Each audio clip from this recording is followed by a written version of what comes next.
So Monica Winston is from Transition Streets Geelong. Yes. Monica has training and experience in art and design, customer and community services, permaculture, meditation and more. She was a founding member of Geelong Sustainability in 2007 and on the committee for 5.5 years, where she also ran or facilitated many projects, events and courses including permaculture design, edible garden blitzes, sustainable house day, changing the dream symposiums and solar panel bulk buys. In 2017, she began building Transition Streets Geelong with support from others in 2017, using the workbook PDF.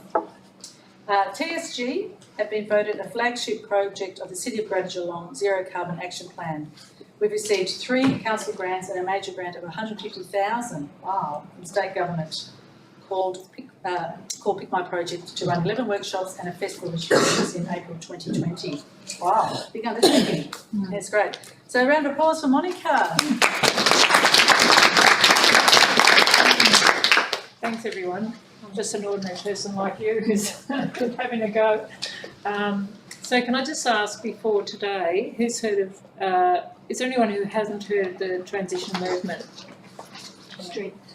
Okay, cool. And what about Transition Streets? Is that a new concept to... Yeah, wow, you're all in the know? Okay, I'll try to skip some of the stuff that's in here. I haven't got many slides anyway. So, let's see. All right, so this is sort of what I'm going to cover here.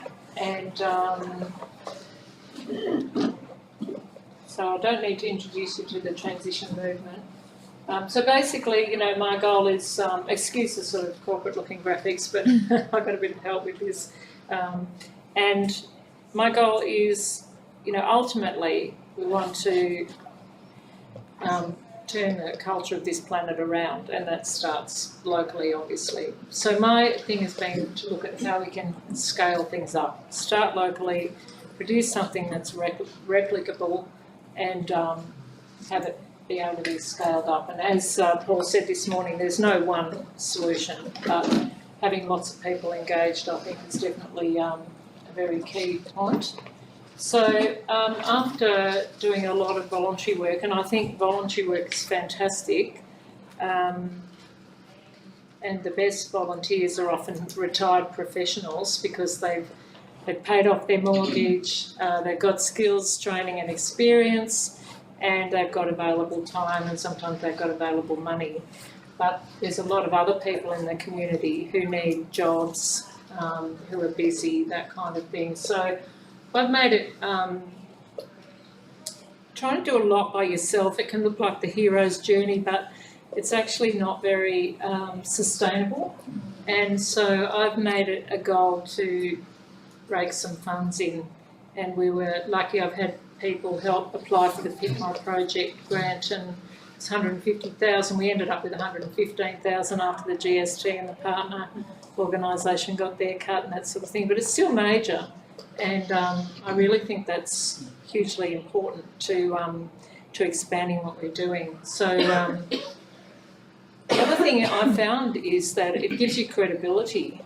Has anyone else had that experience, that people take you more seriously? It bridges that gap between the paid, even the government officials, to think, oh, these are not, it's not so polarised, like, oh, they're a bunch of, you know, volunteers who are just happy to do that and will get paid a proper wage and we don't have to take that much notice of them. You know, it kind of blurs that division, which I think is really good. I actually went for a $300,000 grant and narrowly missed out. And the reason I'm going for those bigger grants is because they can pay people wages, and that can make the difference. So the little council grants, they can't, but I found a way to squeeze in project work, not coordination, but you can squeeze other stuff in there. I'll just check how I'm going for time. All right, so I think, you know, it's an integral part of scaling things up. So we've got about 20 Transition Street groups at the moment, and we've just run our, I think, 6th out of 11 events, and we've kind of really got the hang of things now. And from our last event, which was last Sunday, we've now got 14 more people, like overnight, who want to start a Transition Street group. So everyone who starts a Transition Street group, what that means is like they are like a magnet drawing people out of the suburbs to get engaged in what we're doing and into the local networks and their resources, their families with them. So that's a huge thing overnight. And our next event, which is transitioning to a plant-based diet. The event's really just like the glitter. It's really, the goal is to get much more people engaged and in action. We've sold, as of yesterday, 75 tickets out of 100. They're free events, but that's unheard of. So we're getting a huge amount of traction. So that's our goal, to change the culture of Geelong bit by bit, but from a really, really grassroots. So Transition Town, I found, we had 3 going in Geelong. They were quite hard work. I wasn't hugely active. I felt overwhelmed and burnt out, I think, already by then. So that's what I love about Transition Streets. When I saw it, it was actually Wendy, who's sitting there, and Phil, who brought Mary Stringer to Geelong with the books. And at that point I was burnt out, but I sort of sat with the book for a while, and then one thing led to another, and we got the first street started. But what I loved about it is it's decentralised leadership, and it's hyper-local. So there's Donna, there she is, and Rosie's there. We've got some film stars in the room.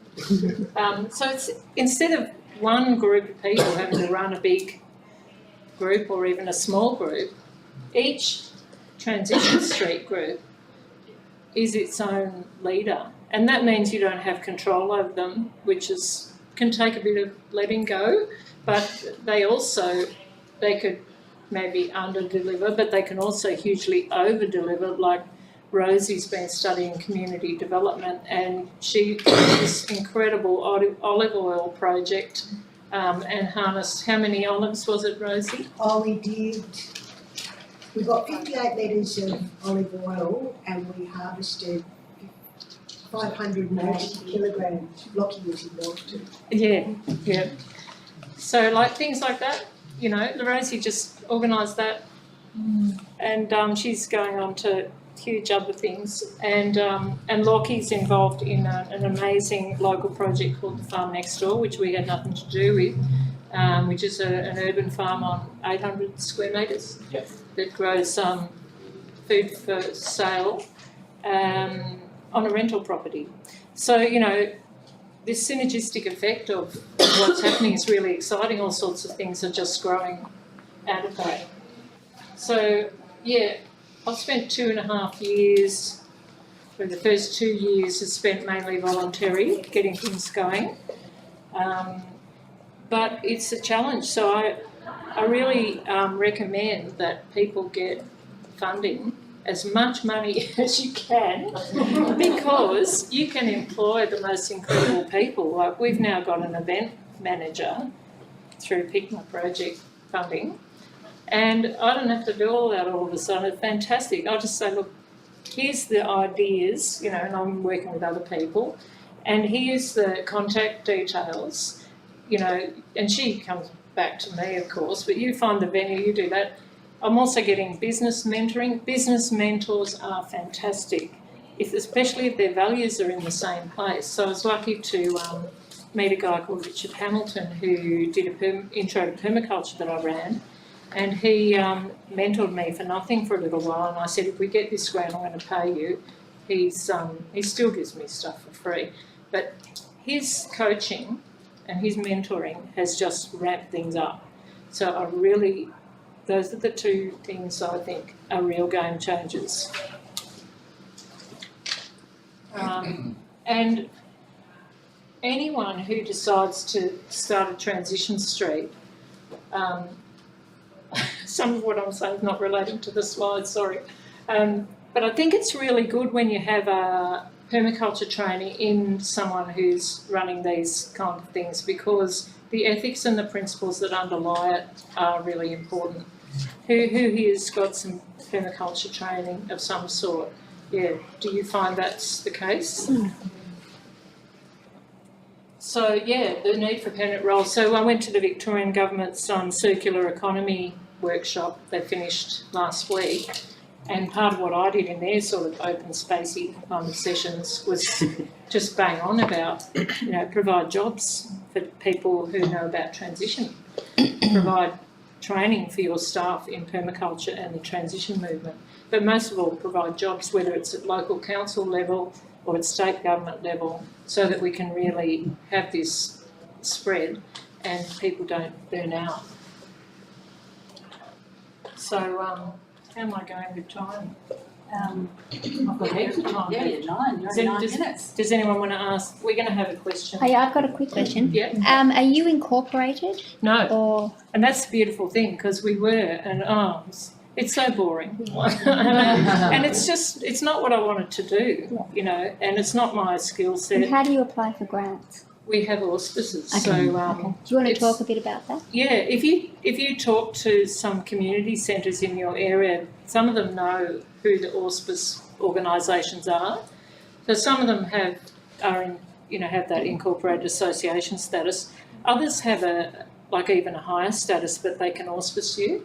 And I'm not sure what that is. But if you find those key people who have a list of organisations in your area, and so we've had the South Barwon Community Centre auspice our big grant. Now I thought, that's not ideal because they're quite local to a particular area, but it just so happens that coordinator is incredibly passionate about what we're doing, plus they got $20,000 as a cut from the grant, which doesn't always happen. Yeah.